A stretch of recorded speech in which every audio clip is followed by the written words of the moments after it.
For the past couple of years, Swans has been a band that has transformed a lot of lives. And to be perfectly fair, the band had already done that once before. They'd done that in their first run during the 80s and the 90s. They took a long break, and then they've released stellar albums such as The Seer or To Be Kind.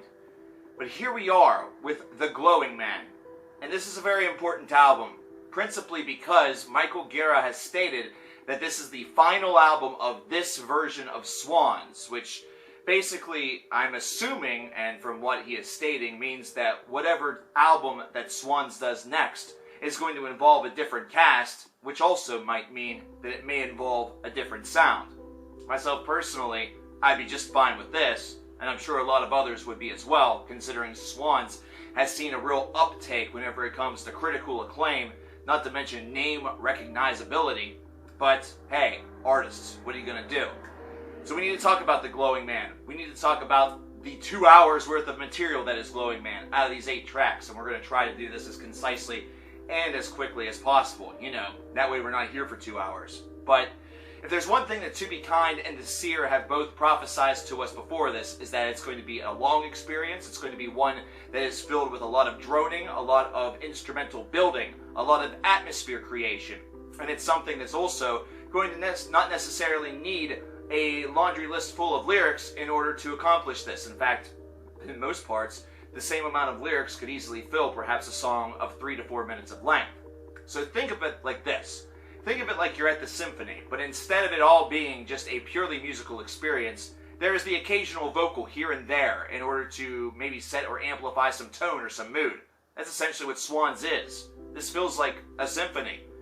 The Seer felt like an evil symphony. To Be Kind felt like a demented symphony. And this one, the haze that is accompanied with The Glowing Man, is tremendous.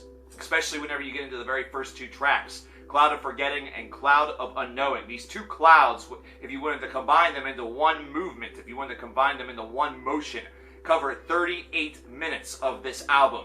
That's right, 2 tracks in and you're already at a full length for most other bands.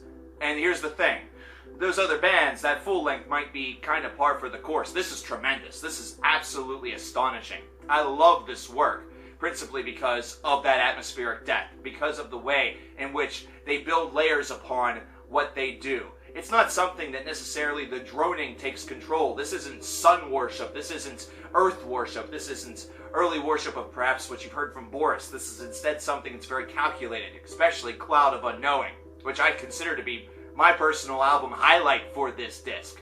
Just the way in which subtly for the first 5 minutes you hear just a little bit of sort of toying around, what you would expect perhaps, that feedback release from, say, the first 20 seconds of a traditional song goes on for about 4 to 5 minutes while building some character around it. And then you get into the main riff, which then lasts until about the 11-minute mark, and you still have 14 minutes left.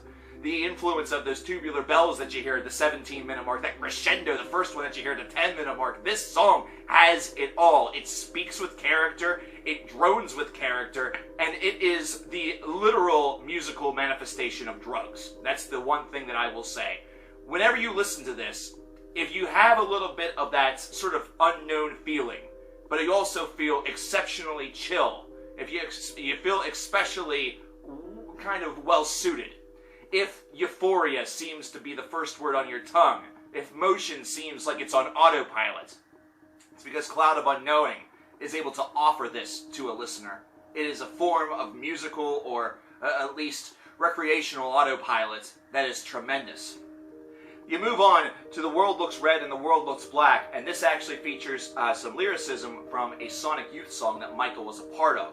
And this goes on for about 15 minutes and is tremendous. This is 15 minutes that doesn't go very far. You're at People Like Us before you even know it, which is track number 4. And at 4:32, this feels like a whisper, or it feels like just an eye blink by comparison to the first 3 tracks that you've gotten, considering the first 3 tracks have been 52 minutes of this album. And that's the funny part. There's still an hour and 8 minutes to go, including Frankie M, which pushes the 21-minute mark, and then the massive, The Glowing Man, once again following suit with the idea that your real crescendo moment should also be your title track, comes in at nearly 29 minutes in length at track number 7, and you want to talk about a masterpiece. If there's one thing that Swans does amazingly in this era is their command of long tracks. Somehow, it's almost like whenever these songs are being written, so much delicate care is being placed into them. And it is something where the true examination of the musical construction is in the building blocks. They are building not just a one-story home that you might get out of a traditional 3 to 4 minute long song. They are building a complex. They're building like the FBI building, either that or they're building, the Twin Towers. They're establishing something that is insanely large. They're able to do so in a very simplistic fashion in most cases. This is not music that technically demands wizardry in order to reproduce. However, there's so many dynamic components that come together in order to make these sounds. There's such a combined effort whenever it comes to crafting and creating the reminiscent tones that you get from a track such as Frankie M or The Glowing Man. That's where the marvel is. Getting that sort of synchronicity. Exploring that kind of dissonance. Just really, this is almost like a true intrepid exploration process. And it's not done with riffs that are going 3,000 miles a minute. It's not done trying to replicate the rocket that's trying to burst through the atmosphere in order to get into deep space. But this is instead music that sort of cycles through those long moments of deep space slumber. Those moments where you're en route to wherever your true final destination may be, and you're in stasis. The droning is something that helps immensely, considering those repetitive riffs that you get are so well designed, crafted almost like stoner rock, in order for it to be an enjoyable listen. You don't mind that these riffs repeat, principally because you're searching very carefully by this point in the album with your ear to hear the different little things that are happening in the background, the different ways in which they built upon that riff a little bit further. The next level, the next step, the next instrument, perhaps, in some areas, such as in Cloud of Unknowing. Swans have not only made an album that really speaks to this idea, but they've also found terrific balance. You would not believe that a 4.5 minute long track or a 5.5 minute long track would be a pleasure. But you kind of need a break. You kind of do need a break in order to really assault the next gigantic sonic voyage that Swans is about to take you on with tracks like Frankie M or The Glowing Man. After 52 minutes spent on the very first 3 tracks, you definitely need that little break with people like us. You need that little piece of difference. You need that little spark of individuality. But then you get to finally peace. And this almost certifies or solidifies the fact that this is it for this version of Swans. It almost sounds and has the ushered tones of a farewell, bidding adieu perhaps a piece of one's mind. And Michael's mind is one that is certainly warped. It's one that throughout the years has gone on many different journeys of music. One that has explored various outlets, and one that has been able to really craft a unique legacy. And that's not really what the aim was, but it's kind of what happened.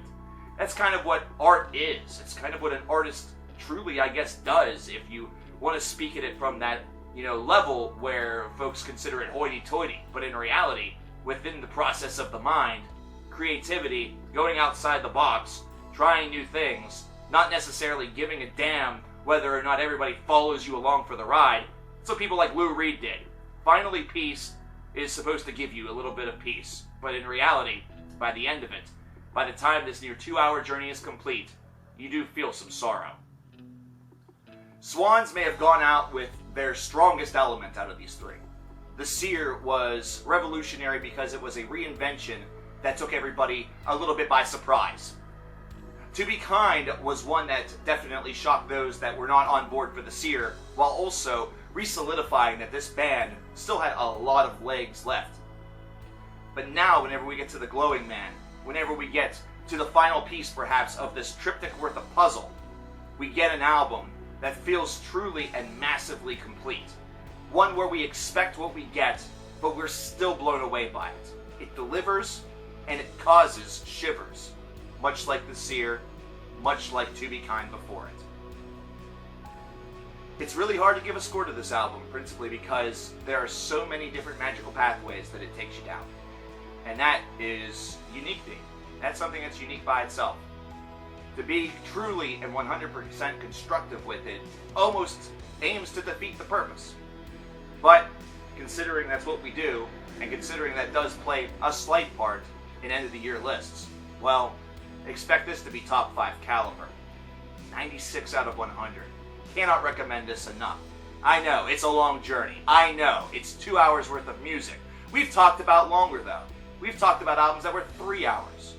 We've talked about 3 disc affairs. Lashayle's Shroud, off of the last 5 albums that were recently released that you should check out, was over 2 hours. Some of you guys listen to that and say it's your album of the year.